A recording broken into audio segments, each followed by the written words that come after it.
পাকিস্তানে পৌঁছে বাংলাদেশ দলের প্রথম অনুশীলন। 12 আগস্ট পাকিস্তানের উদ্দেশ্যে দেশ ছেড়ে দুবাই হয়ে পাকিস্তানে পৌঁছেছে বাংলাদেশ দল 13 আগস্ট। কোনো প্রকার সময়ক্ষেপণ না করেই পরের দিনই অনুশীলনে নেমে পড়লেন ক্রিকেটাররা। নতুন অনুশীলন জার্সিতে 2.5 ঘন্টার অনুশীলনে সবার নজর কাড়লেন সাকিব আল হাসান। দলের বাকি ক্রিকেটারদের সঙ্গে রানিং স্ট্যাচিং করে গা গরম করে নিচ্ছেন মিস্টার অলরাউন্ডার। গা গরমের পর দীর্ঘ সময় ব্যাটিং অনুশীলনও করতে দেখা গেছে। থ্রোয়ারের বিপক্ষে ব্যাটিং করে নিজেকে ঝালিয়ে নিয়েছেন। প্রধান কোচ চান্ডিকা হাথুরু সিংহের সঙ্গে দেখা গেছে প্যাড পরা ব্যাট হাতে হাস্যোজ্জ্বল এক সাকিবকেই। দলের অনুশীলনের প্রথম দিন থেকেই সাকিব থাকবেন এই তো স্বাভাবিক, কিন্তু গেল অতীত ইতিহাস বলে সাকিব নিজেই এই স্বাভাবিকটাকে করেছেন অস্বাভাবিক। অনুশীলনের প্রথম দিন থেকেই খুব কমই দলের সঙ্গে অনুশীলনে থাকতেন। একদিন অনুশীলন না করে 5 দিনের টেস্ট খেলতে নেমে গেছেন, এমন ঘটনাও ঘটিয়েছেন বহুবার।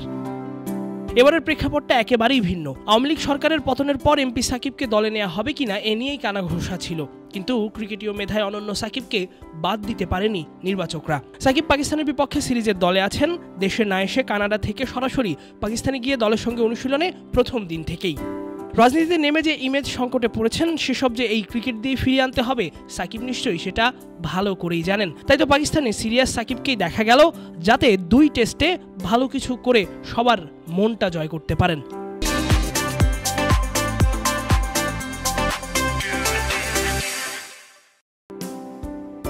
লাহোরের গাদ্দাফি স্টেডিয়াম অনুশীলন সেশনে সাকিব ছাড়াও নজর কেড়েছেন পেসাররা। খালেদ, তাসকিন, নাহিদ রানাদের নিয়ে বাড়তি মনোযোগী প্রধান কোচ।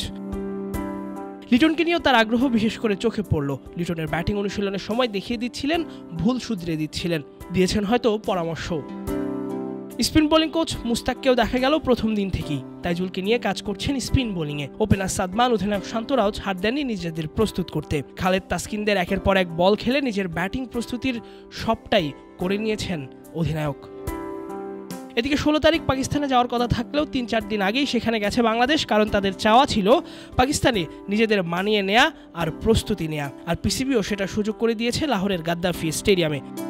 সেই সুযোগের সদ্ব্যবহার করতেই প্রথম দিনই 2.5 ঘন্টার অনুশীলন করেছে বাংলাদেশ দল। পরের 2 দিনও এখানেই অনুশীলন করবে বাংলাদেশ সকাল 10টা থেকে, এবং 17 তারিখ তারা চলে যাবে প্রথম টেস্টের ভেন্যু রাওয়ালপিন্ডিতে। তাসফিক পলক, ক্রিক ফ্রেঞ্জি।